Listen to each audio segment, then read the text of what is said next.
Hello बच्चों, कैसे हैं आप सब बच्चों। आज मैं आपके लिए लेके आई हूँ अलंकार। तो अलंकार में हम पढ़ेंगे आज उसकी परिभाषा, भेद और उदाहरण। तो चलो हम शुरू करते हैं अपनी क्लास। तो सबसे पहले है अलंकार। अलंकार का शाब्दिक अर्थ होता है आभूषण। मनुष्य सौंदर्य प्रेमी है। वह अपनी प्रत्येक वस्तु को सुसज्जित और अलंकृत देखना चाहता है। वह अपने कथन को भी शब्दों के सुंदर प्रयोग और विश्व उसकी विशिष्ट अर्थवृत्ता से प्रभावी व सुंदर बनाना चाहता है। मनुष्य की यही प्रकृति काव्य में अलंकार कहलाती है। मनुष्य सौंदर्य प्रिय प्राणी है। बच्चे सुंदर खिलौनों की ओर आकृष्ट होते हैं। युवक युवतियों के सौंदर्य पर मुग्ध होते हैं।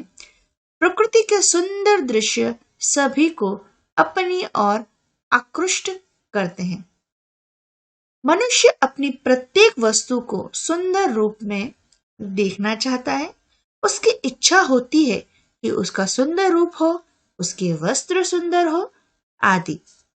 आगे, सौंदर्य ही नहीं, मनुष्य सौंदर्य वृद्धि भी चाहता है और उसके लिए प्रयत्नशील रहता है।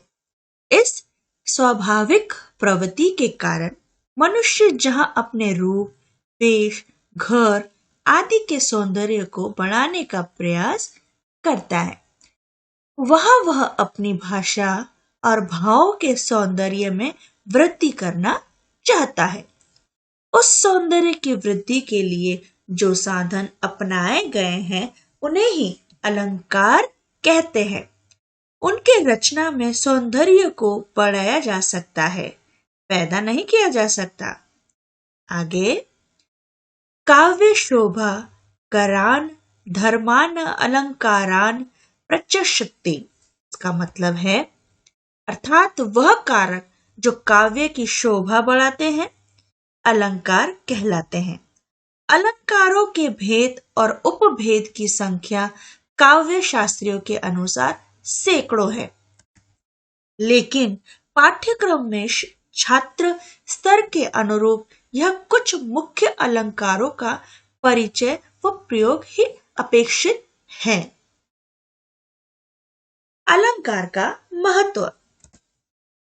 पहला, अलंकार शोभा बढ़ाने के साधन है। काव्य रचना में रस पहले होना चाहिए। उस रसमयी रचना की शोभा बढ़ाई जा सकती है अलंकारों के द्वारा। जिस रचना में रस नहीं होगा उसमें अलंकारों का प्रयोग उसी प्रकार व्यर्थ है जैसे निष्प्राण शरीर पर आभूषण। नंबर 2, काव्य में अलंकारों का प्रयोग प्रयास पूर्वक नहीं होना चाहिए। ऐसा होने पर वह काया पर भार स्वरूप प्रतीत होने लगते हैं और उनसे काव्य की शोभा बढ़ने की अपेक्षा करती है।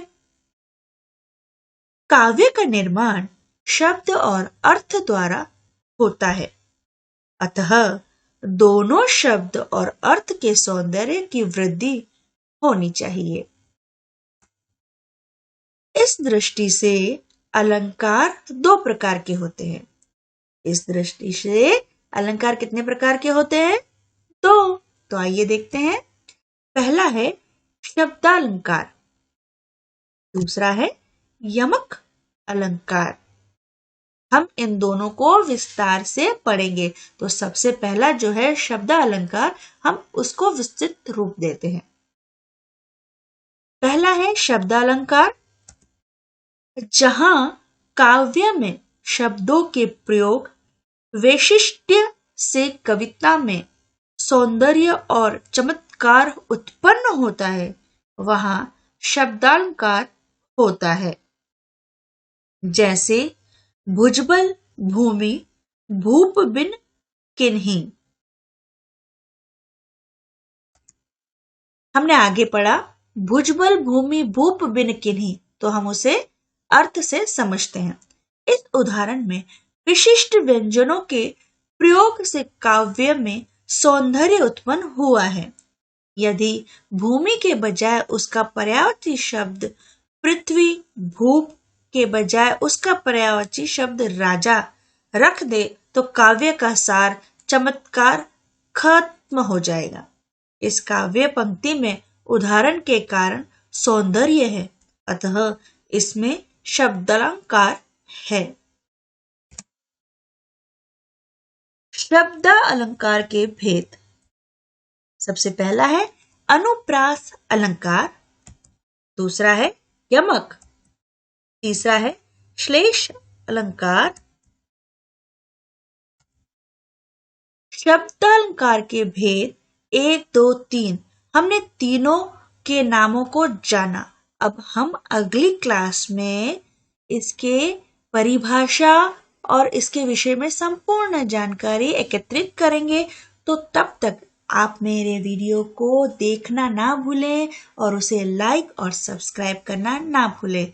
तो बच्चों, आज की क्लास यहीं तक। तब तक आप सभी को मेरी तरफ से बाय।